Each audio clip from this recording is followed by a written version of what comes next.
In this video, I wanted to show you how we use VR technology for our rehab at Movement.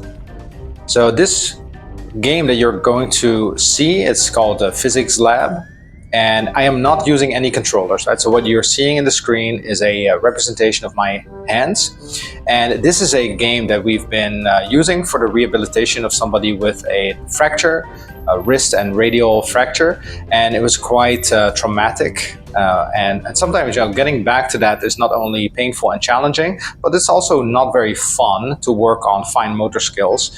And this technology just does a great job. What you're seeing here is a game where we need to make a structure with some blocks. So I'm controlling the platform over there with both my hands, and I can kind of spawn different shapes and sizes of these various blocks and colors, and I will instruct the client to make a certain shape. So I'll ask them to spawn a couple of different blocks in a couple of different colors, and then afterwards I will ask them to put together a certain structure. And it's actually more difficult as it might seem initially.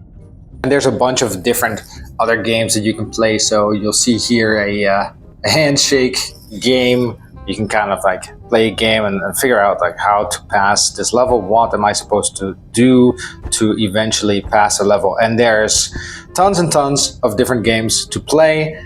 Some involve pets, some involve like puzzles, blocks, all have to do with some fine motor skills, and all pretty fun overall. They do a great job of capturing the intricate movements, and it actually feels like the objects that you're moving are holding weight. So just a really nice, interesting development that gives us a new layer of tools to use when we're trying to help clients get better.